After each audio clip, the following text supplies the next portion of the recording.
Good morning. Good morning सभी कोई को। सारे लोग आ चुके हैं क्लास पे। चलिए शुरू करते हैं हम लोग क्वेश्चन नंबर 6 जो पिछला क्लास में कवर कर रहे थे। सभी को एक का क्वेश्चन नंबर 6 बन गया? जल्दी से रिप्लाई दीजिए।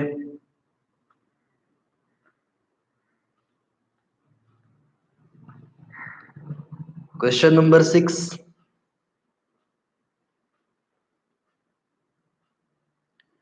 क्वेश्चन नंबर 6 नहीं बन पाया तो लगता ऐसा है कि क्वेश्चन नंबर 6 को ही कंटिन्यू करके हम लोगों को आगे बढ़ना होगा। ठीक है, ढूंढ लेते हैं कहाँ पे हम लोगों का था क्वेश्चन नंबर 6 जो हम लोग कल बना रहे थे।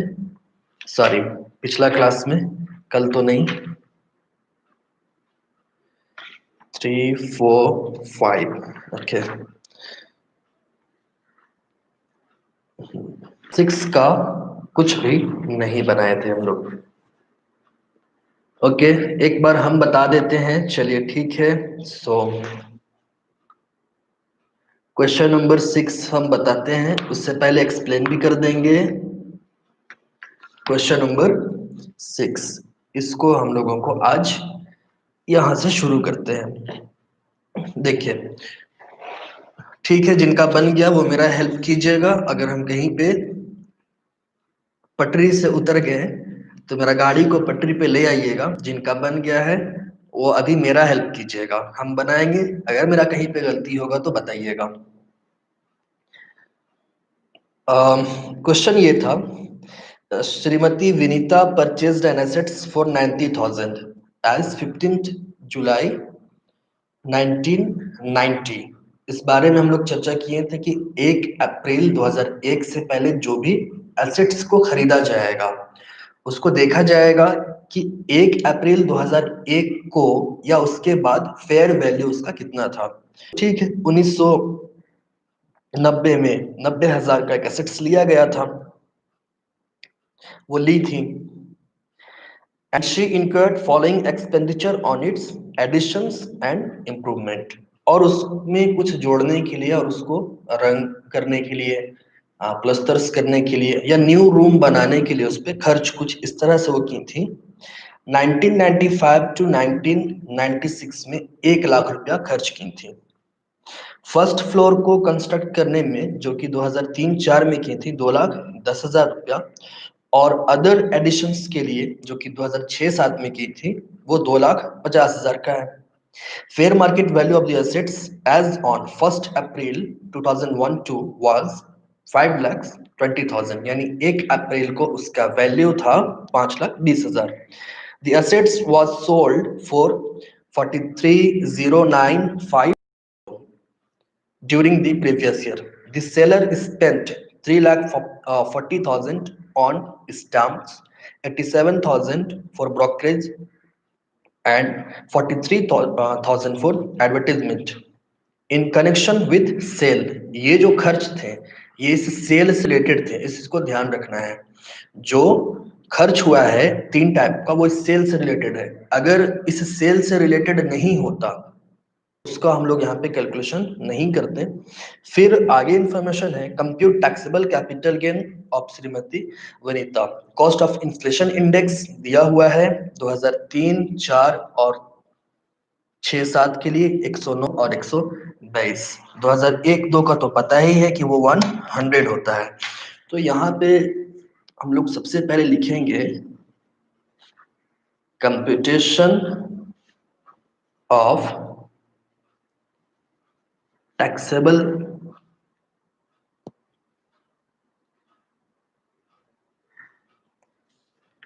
LTCG of Shrimati Vinita. ठीक है, ये हम लोग यहाँ पे लिख देंगे।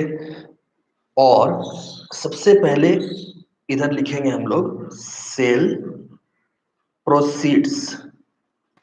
कितने में बेचा गया था? 4,30,9,500 में बेचा गया था। और इस पे जो खर्च आया था लेस क्या क्या खर्च आया था? स्टाम्प के लिए खर्च हुआ था 3,40,000। दलाली दिए थे ब्रोकरेज 87,000 और प्रचार प्रसार के लिए एडवर्टीजमेंट के लिए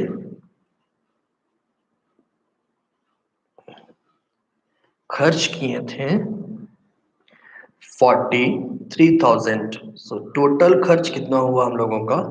3,40,000, 87 और 43, ये हो रहा है 4,70,000। 43,09,500 में 4,70,000 को घटा देंगे तो net sales consideration, net sales consideration हम पूरा नहीं लिख रहे हैं, कंसिडर लिखे हैं। ये कंसिडरेशन यहाँ पे लिखा जाएगा। लेस करने पे कितना आएगा बताइए थोड़ा? 43,09,500 में 4,70,000 रुपया लेस करना है।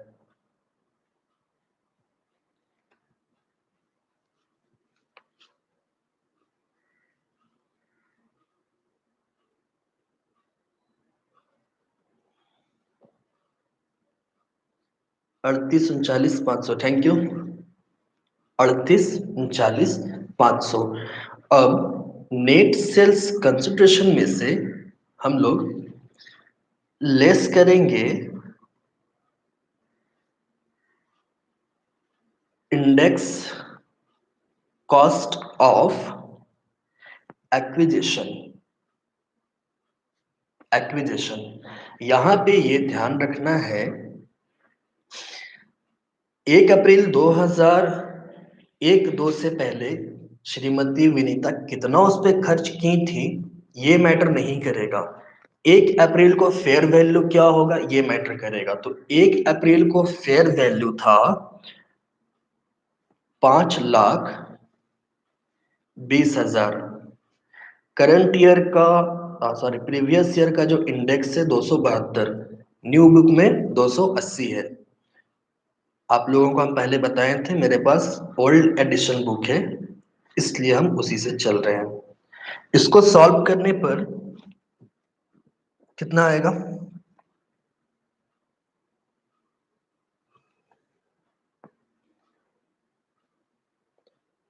14,400, थैंक यू। इसको हम यहीं पे लिखते हैं। उसके बाद ये तो फर्स्ट था। दूसरा, एक चीज ध्यान रखिएगा, श्रीमती विनीता जो खर्च की थी इंप्रूवमेंट के लिए वो भी 2001 से पहले का था, इसलिए उसको हम लोग यहाँ पे ऐड नहीं करेंगे, ना ही उसका इंडेक्स निकालेंगे। इंडेक्स कॉस्ट ऑफ इंप्रूवमेंट जो होगा ये हम लोग दोनों का निकालेंगे। सबसे पहले एक इंप्रूवमेंट जो हो रहा था वो हो रहा था 2003-4 के लिए। 2003-4 के लिए 2003-4 में कितना खर्च हुआ था? 2003-4 में वो खर्च की थी 2,10,000 रुपया, ठीक, इनटू करंट ईयर का इंडेक्स कॉस्ट 272 और 2003-4 का इंडेक्स कितना है? वो है 109। ये सॉल्व करने पे कितना आएगा थोड़ा बताइए? 2,10,000, 52, 40, 37, थैंक यू। 52, 40,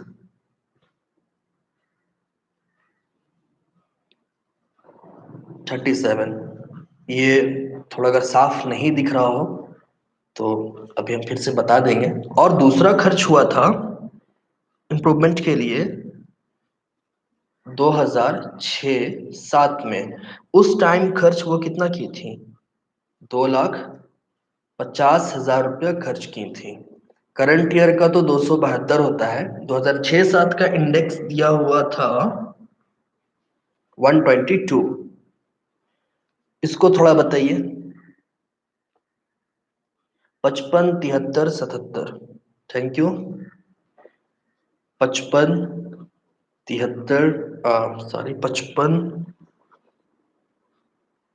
5, 5, 7, 3, 7, 7 ये था। ठीक है, अब क्या करना है, ये तीनों को 14, 14, 400, 14 लाख 14,400 प्लस 5,24,37 प्लस 5,57,377, ये तीनों का एडिशन कितना होगा, ये थोड़ा बता दीजिए। हम भी कैलकुलेट करते हैं। 7, 7, 14 का 4, 1। तब तक आप लोग बताइए कैलकुलेटर यूज करके। 7, 3, 10 और 1, 11, 4, 3, 7 और 1, 8,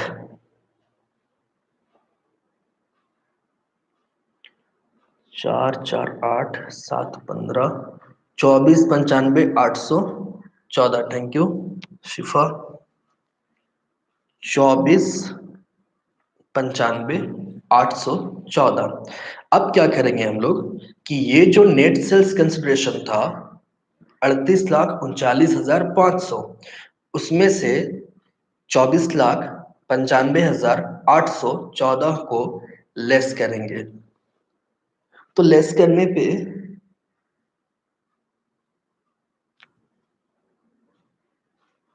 ये होगा 9 से 8, 1। इसका थोड़ा कोई बताइए।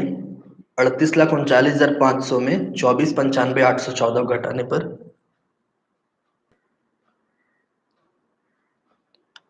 6, 8 से 5, 3, 13, 43, 686। Thank you Kunal. 13, 43, 686, यही है long term capital gain.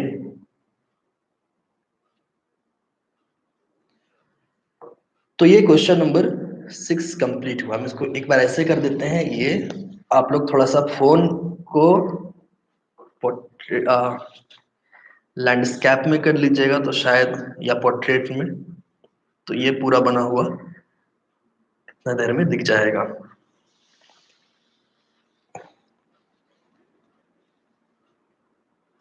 Thank you. तो ये था क्वेश्चन नंबर 6। अब हम लोग चलते हैं क्वेश्चन नंबर 7 में। 6 में उम्मीद है प्रॉब्लम नहीं हुआ होगा। इसमें श्रीमती विनीता जो है कोई भी न्यू एसेट्स परचेज नहीं कर रही है, इसलिए डिडक्शन अंडर सेक्शन 54 का कैलकुलेशन नहीं होगा। अब हम लोग क्वेश्चन नंबर 7 पे चलते हैं।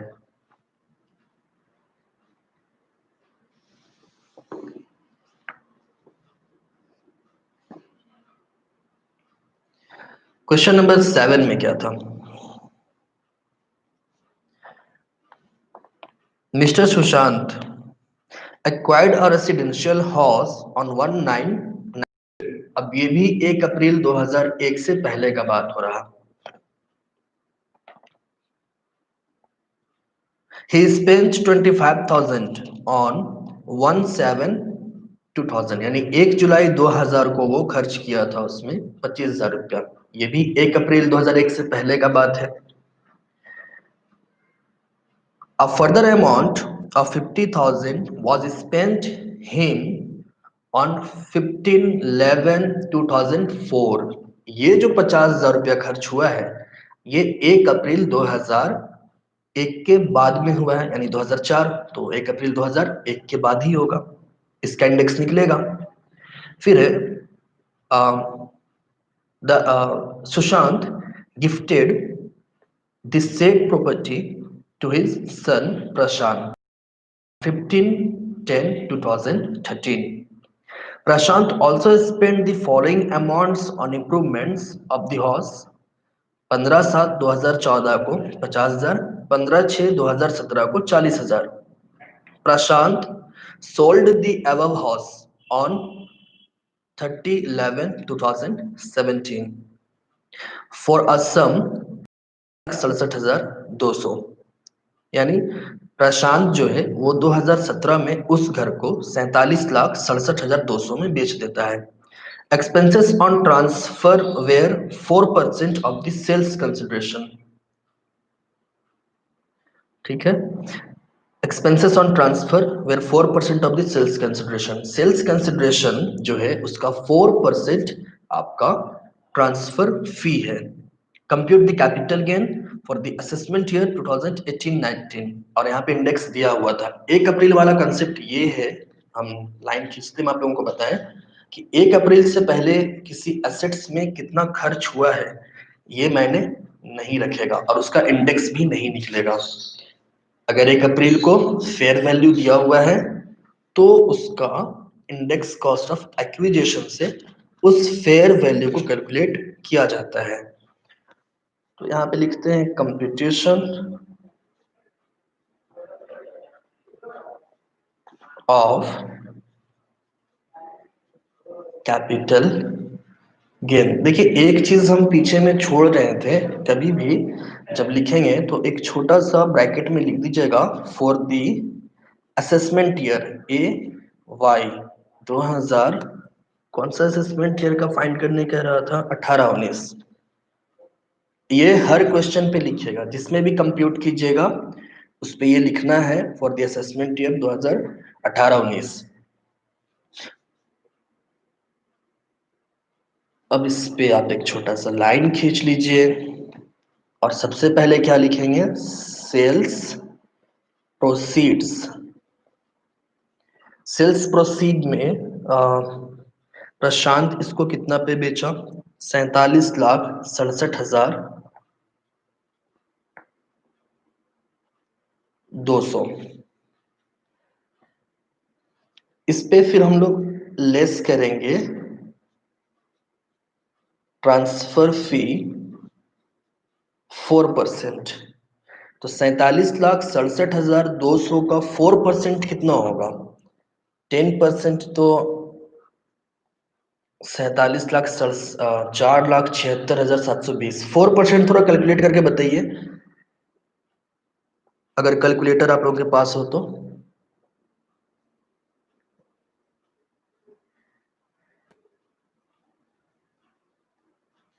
$47,67,200 का 4%। हम अपना कैलकुलेटर यूज करते हैं। 1,90,688। Thank you. 1,90,688 और ट्रांसफर फी को जैसे ही हम लोग लेस करेंगे तो क्या निकलेगा, नेट सेल्स कंसिडरेशन। 47,67,200 में 1,90,688 को घटा दीजिए। 10 से 8 2, 9 से 8 1, 11 से 6 5 6,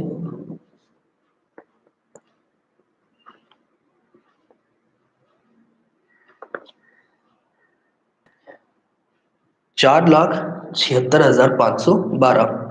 थैंक यू सत्य प्रकाश। अब इस पे हम लोग क्या करेंगे, सबसे पहले लेस 1 अप्रैल को उसका क्या वैल्यू था ये दिया है। 1 अप्रैल 2001 को उसी क्वेश्चन में दिया हुआ था, लास्ट में ध्यान दीजिएगा। Assuming the fair market value of the house as on 1/4/2001 and 2 to be 3 lakhs। यहाँ पे हम लोग फिर लिखेंगे index cost of acquisition.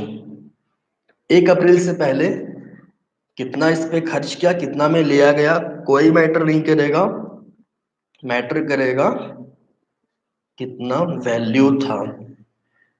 Current year का 272 और 2001 दो का इंडेक्स है 100। तो इसको तो हम निकाल सकते हैं, इतना मेरा मैथ्स है मजबूत। सॉरी मजाक था ये। थोड़ा आप लोग बताइए ना ये कितना आएगा, 272 इंटू 3000।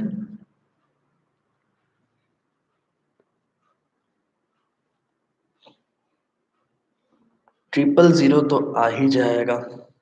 3 दूनी 6, 3 सते 21 का 1, 3 दूनी 6 और 2, मेरा 8,16,000 आया। थैंक यू बताने के लिए। अच्छा, ये तो था कॉस्ट ऑफ एक्विजिशन। अब खर्च कितना कितना किया गया था। तो प्रशांत के फादर जो है सुशांत या जो भी है वो फर्स्ट खर्च वो कर रहे थे, इंडेक्स कॉस्ट ऑफ इम्प्रूवमेंट। सबसे पहला खर्च हुआ था 2004 में। 2004 में कितना वो खर्च किए थे, 50,000 रुपया खर्च किए थे। करंट ईयर का तो 272 है और 2004 का इंडेक्स कितना होगा, क्लियर नहीं दिख रहा है। तो रिजोल्यूशन थोड़ा बढ़ा लीजिए, 480 या 360 कर लीजिए, 480 कर लीजिए, 480p।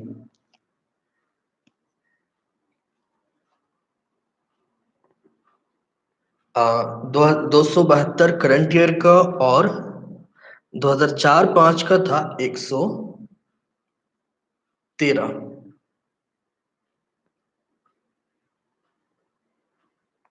वीडियो क्लियर नहीं आ रहा है।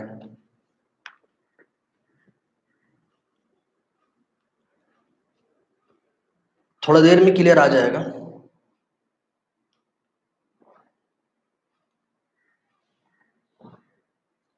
ओके, इसका कुछ उपाय करते हैं।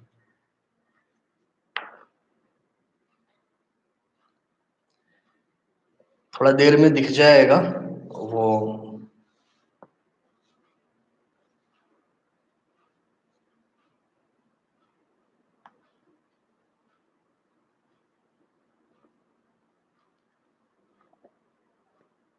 अच्छा ठीक है आ जाएगा वो। नेट स्लो होने की वजह से भी हो सकता है नहीं आ रहा होगा, बट आ जाएगा। उसको थोड़ा देर छोड़ दीजिए, वैसे ही सारा कुछ सेट है।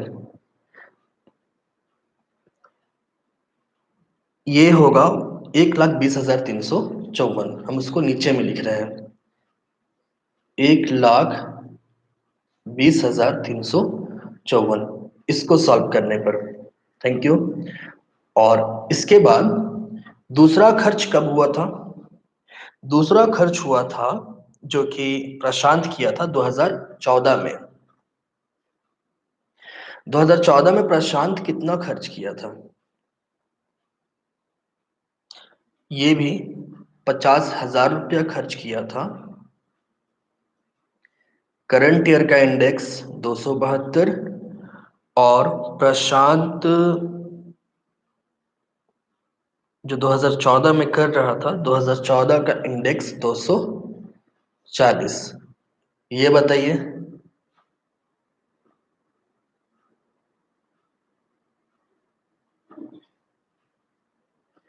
यहाँ पे क्वेश्चन आपका सही है कि गिफ्ट पे दिया हुआ को ट्रांजैक्शन नहीं माना जाता है या ट्रांसफर नहीं माना जाता है, फिर उसका कंस्ट्रक्शन का एक्विजिशन क्यों लिए। वो इसलिए लिए क्योंकि वहां पे ये, हाँ, प्रशांत का ऐड होगा। इसके लिए थोड़ा कंसेप्ट जान लीजिए कि 3 लाख रुपए को यहाँ पे तो लिए ही है, बट सुशांत जो 2004 में 50,000 का खर्च किए थे, इसका इंडेक्स क्यों निकाल रहे हैं। इसका इंडेक्स इसलिए निकाल रहे हैं क्योंकि सुशांत से प्रशांत को बेचा नहीं गया है, गिफ्ट में ट्रांसफर हुआ है। इसलिए इस कॉस्ट को भी इंडेक्स निकाल करके नेट सेल्स कंसिडरेशन में से घटाया जाएगा। इसको ध्यान रखना। ये तो हम लोग पीछे क्वेश्चन में कर चुके हैं इस तरह से ना, इसका डिस्कशन। पीछे क्लासेस में। Thank you. ये आया 56,667। इसके बाद थर्ड है, और एक खर्च हुआ था 2017 में। तो 2017 वो तो हम लोगों का प्रीवियस ईयर है। इस ईयर का अगर फिर भी लिखना चाहे तो 2017 में कितना खर्च कर रहे थे ये? 40,000 रुपया। और 2017 का इंडेक्स भी 272 करंट ईयर, और खर्च करने वाला ईयर भी 272। तो 272 272 ये कट गया, तो ये हम लोगों का टोटल 40,000 रुपया का डिडक्शंस मिलेगा। अब क्या करना है? इंडेक्स कॉस्ट ऑफ एक्विजिशन का 8,16,000, 1,20,354, 56,667 और 40,000, ये चारों अमाउंट्स को जोड़ दीजिए और बताइए कितना होगा।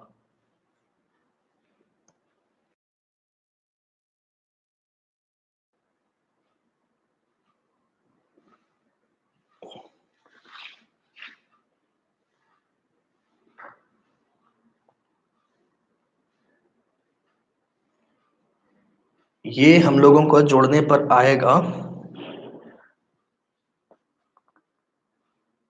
10,33,021 या 20, ऐसे मेरा कैलकुलेट करने पे 21 आया।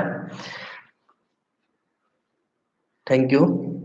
अब क्या करना है आप लोगों को?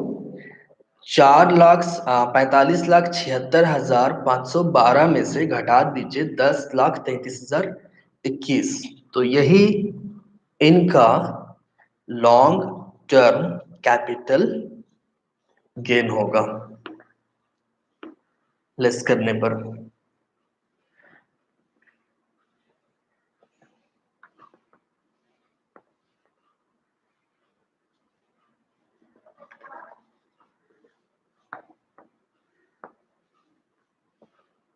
तैतीस 43,491, 33,43,491।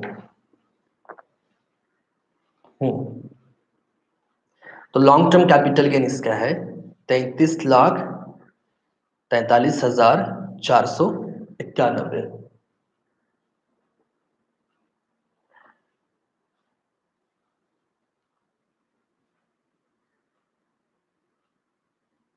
35, सॉरी, 35,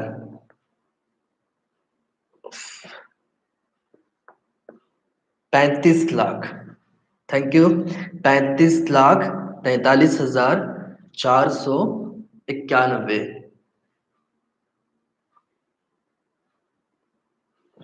फिर आप लोग 33 ऊपर कैसे कैलकुलेट करके निकाले थे? 35 होगा, ठीक है, 35 ही सही है।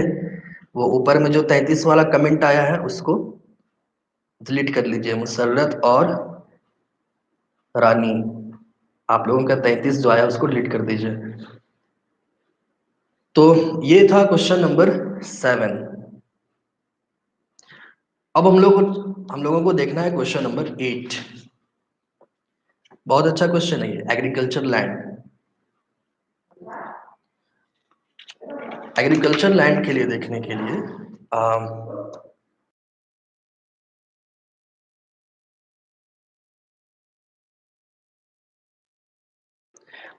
ओके, प्रशांत वाला नहीं समझ में आया, इसको हम फिर से एक बार आप लोगों को रिपीट कर दें। देखिए, सुशांत और प्रशांत, चलिए मान लीजिए ये लोग फादर एंड सन है, या फिर है ही, शायद क्वेश्चन में था कि वो सन है प्रशांत। सन है। इस कंसेप्ट को पहले क्लियर कर लीजिए। सुशांत और प्रशांत, यहाँ पे ध्यान दीजिएगा। सुशांत और प्रशांत, सुशांत से प्रशांत को जो एसेट्स दिया गया है ये गिफ्ट में दिया गया है। ना कि सेल किया गया है। तो जब गिफ्ट में दिया जाएगा ना, तो सुशांत जो भी खर्च करेंगे इम्प्रूवमेंट में या कंस्ट्रक्शन में, वो सारा का छूट आगे चलकर अगर प्रशांत उस एसेट्स को सेल करता है तो मिलेगा। इसलिए क्योंकि यहाँ पे सिर्फ एसेट्स ट्रांसफर हुआ था गिफ्ट के माध्यम से, और यहाँ पे कोई भी कंसिडरेशन नहीं बना था। प्रशांत से कोई भी पैसा इसको रिसीव नहीं हुआ था। यहाँ पे नो, ये छोटा सा लिख रहे हैं, नो कंसिडरेशन। ठीक है, गिफ्ट में जब दिया गया तो कोई कंसिडरेशन नहीं बना। तो इसको ये कंसेप्ट है, ये माना जाता है कि गिफ्ट देने से पहले सुशांत जो भी खर्चा किया या फर्स्ट पार्टी जो भी खर्चा कर रहा है, उसका छूट सेकंड पार्टी को सेल करने के टाइम में मिल जाता है, क्योंकि यहाँ पे भी ट्रांसफर हुआ नहीं है। सेल अगर हो जाता, कंसिडरेशन अगर बनता, तब फिर इस ये तो अलग हो जाता ना, ये पार्टी ही अलग हो जाता, फिर इसका लेकर के चलते। यही है कंसेप्ट, इसको बस इतना ध्यान रखिए, गिफ्ट पे अगर दिया गया है और गिफ्ट देने से पहले फर्स्ट पार्टी कोई खर्च किया है तो उसका छूट इस पार्टी को मिलेगा। और एक क्वेश्चन क्या है, 2014 एंड 17 के कंसेप्ट बताना है। ठीक है, देखिए 2014 में प्रशांत 50,000 रुपया का उसी घर में खर्च कर रहा है, तो उसका तो इंडेक्स निकलेगा ही क्योंकि 17 में बेचा है। तो करंट ईयर का 272 और 2014 का इंडेक्स है 240। और 17 में क्या हुआ है कि हम लोगों का जो इंडेक्स डेटा है वो 2017 तक का है, और 17 में ही ये सेल कर रहा है। तो 17 यानी कि प्रीवियस ईयर में करंट ईयर का इंडेक्स कितना, 272 नीचे में, और नीचे में जो है वो खर्च करने वाला जो ईयर है उसका होगा करंट ईयर का 272, और जो इम्प्रूवमेंट ईयर था वो भी 2017 ही है, इसलिए यहाँ पे भी हम लोग 272 यूज किए थे। तो ये क्लियर है 14 और 17 का। 17 में 272/272 इसलिए क्योंकि सेम ईयर में ही आपका इम्प्रूव हुआ है ये। तो अब आगे बढ़ते हैं एग्रीकल्चर लैंड में।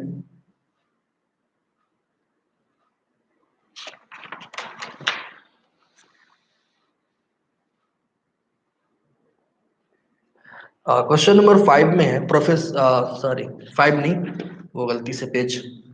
Question number 8, agriculture land situated in Agra purchased in 2004 and 5 for rupees 1,44,400, sold for 5,80,000 on 1/5/2017. The SSC purchased another piece of agriculture land on 1/8/2017 for 2,70,000 and deposited 1,30,000 on 24/6/2018 in capital gain account scheme 1988.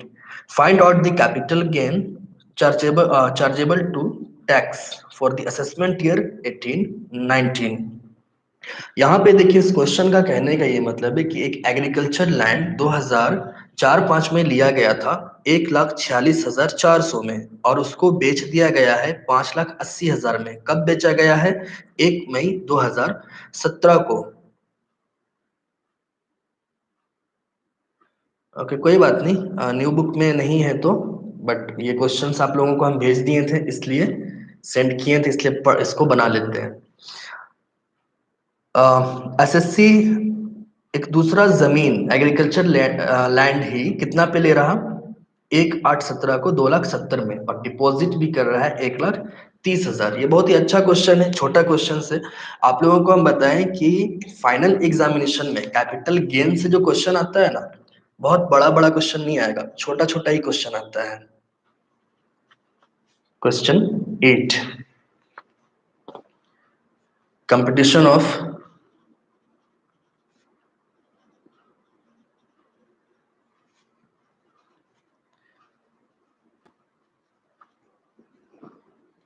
Capital gain for the assessment year 18-19।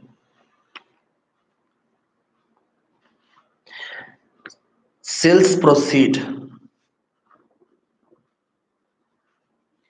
Cell किया गया था 5,80,000 में, और इसके बाद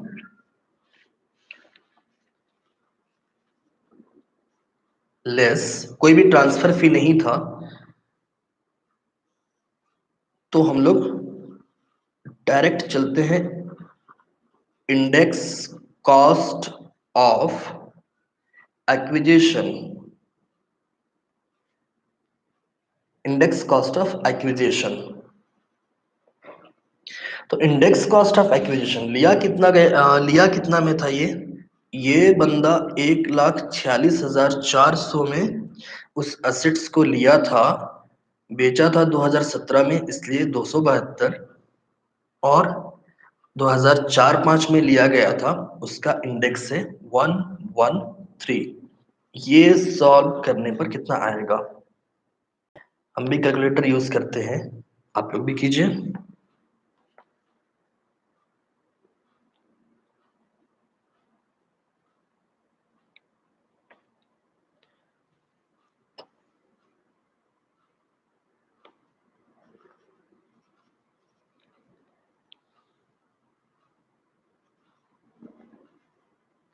3,52,396, ठीक है।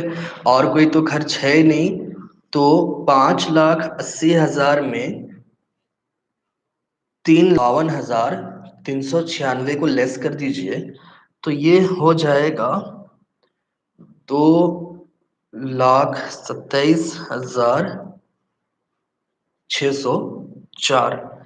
ये आपका लॉन्ग टर्म कैपिटल गेन है। और अब हम लोगों को इसमें कुछ डिडक्शंस देने हैं।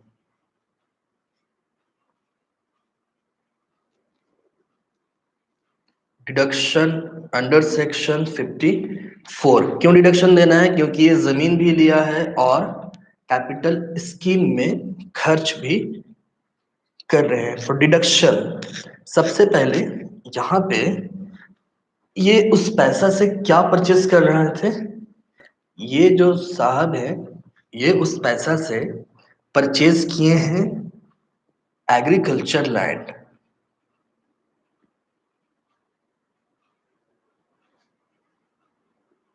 ठीक है, एग्रीकल्चर लैंड कितने का? और दूसरा था, इस पे चर्चा करते हैं अभी हम लोग।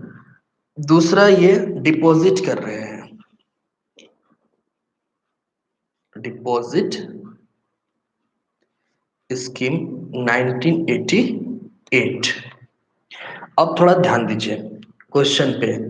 एग्रीकल्चर लैंड ये परचेज कर रहे थे 2,70,000 का। ये भी हम यहाँ पे इसको हो सकता है मिटाएं, ये रफ है, 2,70,000 का। और डिपॉजिट कितना किए थे? 1,30,000 रुपया।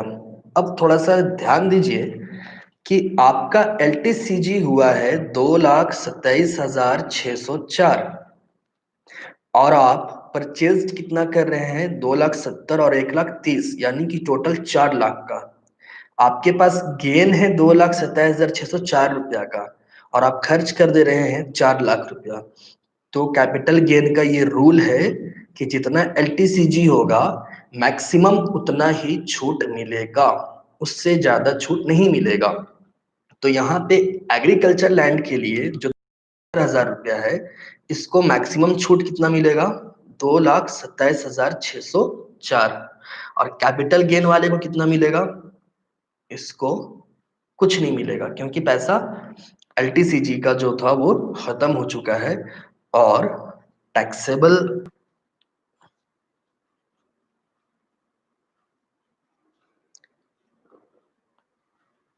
कैपिटल गेन जो होगा वो नील हो जाएगा।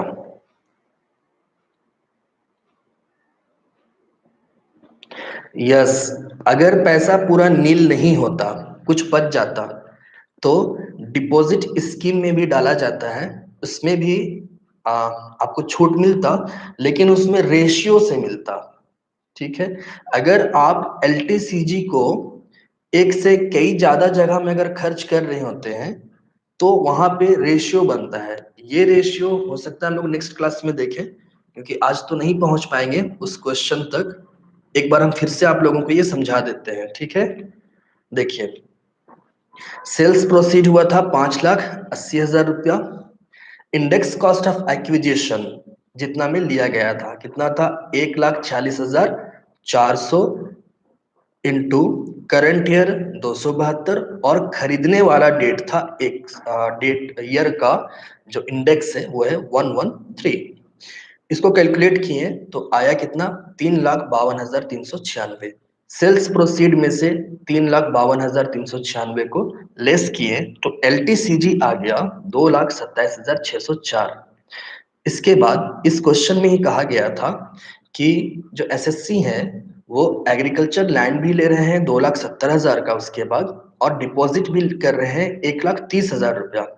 लेकिन इस ईयर जो आप टैक्स कैलकुलेट कर रहे हैं, वहां पे उनका जो इनकम हुआ है लॉन्ग टर्म कैपिटल गेन 2,27,604 ही रुपया हुआ ना। तो आप तो मैक्सिमम इतना ही छूट दे सकते हैं, इससे ज्यादा टैक्स डिपार्टमेंट मानेगा नहीं। ना ही आप जब टैक्स कैलकुलेट कीजिएगा तो एसएससी को आप उससे ज्यादा छूट दीजिएगा भी नहीं। तो मैक्सिमम छूट कितना मिलेगा, 2,27,604, क्योंकि इनकम इतना ही है, भले ही वो खर्च टोटल 4 लाख किए हो। तो 2,70,000 जो छूट मिलना था, अब 2,70,000 नहीं मिल करके मैक्सिमम छूट कितना मिल रहा, 2,27,604, क्योंकि आपके पास पैसा इतना ही है। और बाकी जो वो जमीन खरीदे हैं उसका छूट नहीं मिलेगा। तो यहाँ पे टैक्सेबल कैपिटल गेन कितना हो गया, नील, यानी कि अब इनको 1 रुपया भी नील टैक्स नहीं देना होगा। तो उम्मीद अब ये क्लियर हो गया होगा आप लोगों को।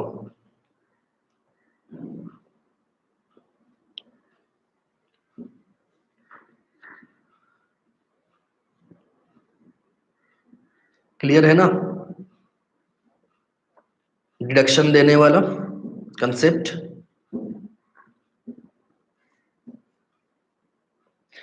ठीक है, आ, आप लोगों को हम बताएं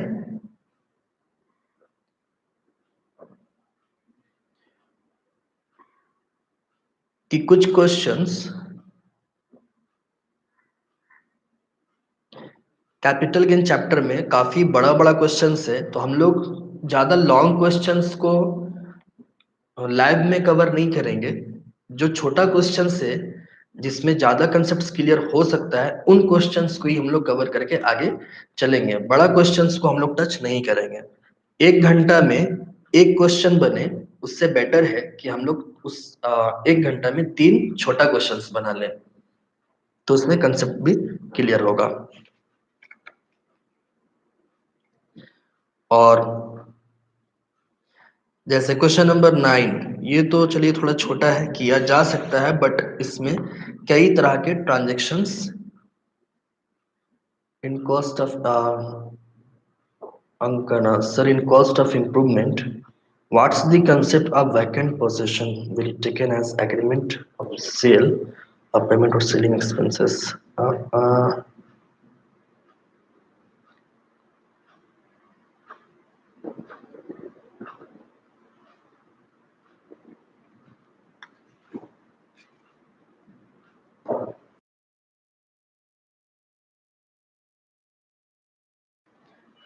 एक्चुअल में आपका इंग्लिश को हम थोड़ा ट्रांसलेट कर रहे हैं, उसके बाद बताते हैं। 2-3 बार पढ़ना होगा उस क्वेश्चन को, उसके बाद ही इसका एग्जैक्ट आंसर आपको दे पाएंगे। In cost of improvement, what's the construct of vacant position will it taken as agreement of sale और पेमेंट और सेलिंग एक्सपेंसेस। आप शायद ये पूछना चाह रहे हैं कि सेलिंग एक्सपेंसेस और सेल्स वैकेंट पोजीशन, कोई एग्रीमेंट हुआ है कि इस साल बेचना हो, या इस मंथ में बेचना हो बट इस मंथ में नहीं बेच करके, या इस ईयर में नहीं बेच करके नेक्स्ट ईयर बेच रहे हैं। क्या आपका क्वेश्चन हम सही डिफाइन कर पा रहे हैं अंकना, थोड़ा बताइएगा। आप ये पूछ रहे हैं शायद कि आज के डेट में हम एग्रीमेंट कर लेते हैं 2020 में और उसको 2019 में बेचते हैं, या 2021 में बेचते हैं, तो क्या कंडीशन होगा? क्या आप यही पूछना चाह रहे हैं? ओके, देखिए, अगर आपका एग्रीमेंट हुआ है 2020 में कि ठीक है आपका जो बिल्डिंग है वो हम 10 लाख रुपया में लेंगे, लेकिन पैसा नेक्स्ट ईयर देंगे, तो यहाँ पे जो कैलकुलेशन होगा, जो 1 साल वैकेंट हो गया वो इसी ईयर का होगा। ठीक है, डेटा इंडेक्स जो लेंगे हम लोग 2020 का लेंगे, ये नहीं कि 2021 में पैसा मिल रहा तो 2021 का इंडेक्स लें, ऐसा नहीं होगा, क्योंकि एग्रीमेंट हो चुका था। भले पैसा ना मिला हो बट एग्रीमेंट हो चुका हो। वैल्यूएशन इसको इस तरह से हम कह सकते हैं कि सेलिंग प्राइस जो है, देख लीजिए, जैसे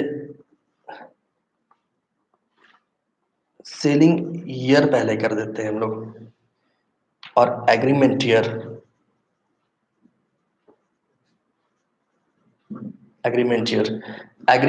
2020 है, और सेलिंग ईयर 2000, मतलब पैसा मिलने वाला, एग्रीमेंट जब हुआ तभी सेल हो गया था, पैसा मिलने का डेट 2021 है। यहाँ पे वैकेंट हो रहा है एक ईयर,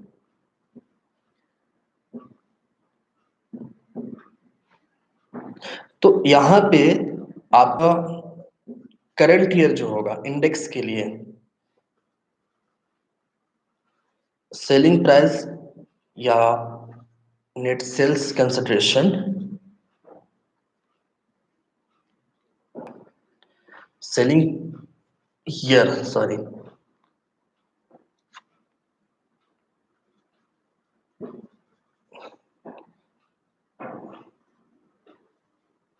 दो हजार 21 को ही माना जाएगा। गिफ्ट के केस में एग्रीमेंट होता है, गिफ्ट के केस में एग्रीमेंट से आपका शायद ये पूछ रहा हूँ कि पता है आपको अगर वसीयत में मिल रहा हो या गिफ्ट में, तो कुछ एग्रीमेंट हो सकता है कि आपको जो गिफ्ट में हम जमीन दे रहे हैं वो किसी को बेचिएगा मत, ये एग्रीमेंट हो सकता है। बट ऐसा जनरली होता नहीं है, क्योंकि गिफ्ट को अगर आप एग्रीमेंट के बेस पे दीजिएगा फिर तो वो गिफ्ट हुआ ही नहीं, गिफ्ट एग्रीमेंट करके तो नहीं दिया जाएगा।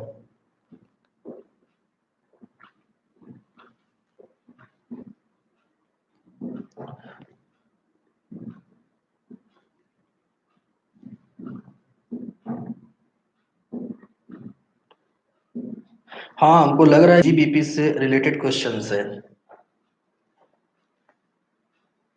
ऐसा फील हो रहा है। तो पीजीबीपी जब देख लें या जब पढ़ेंगे उस टाइम ही उसको कंसेप्ट क्लियर करें तो ज्यादा बेटर है।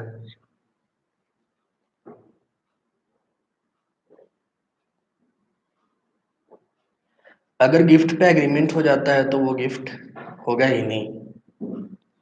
हाँ, जनरली, क्योंकि अब आपको कोई गिफ्ट देगा तो थोड़ी ना बोलेगा कि आप इसको ऐसा ही यूज करना, गिफ्ट है।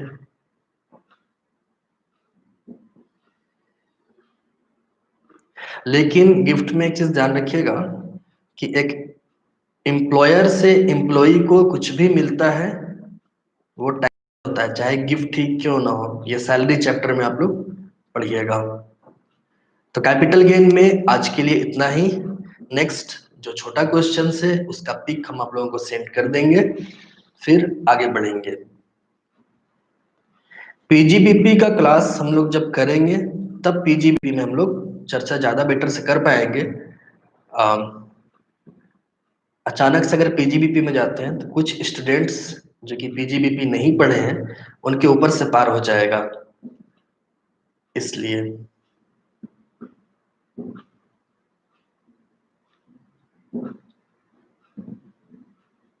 ठीक है, नेक्स्ट क्लास में हम लोग मिलते हैं आगे के क्वेश्चंस के साथ।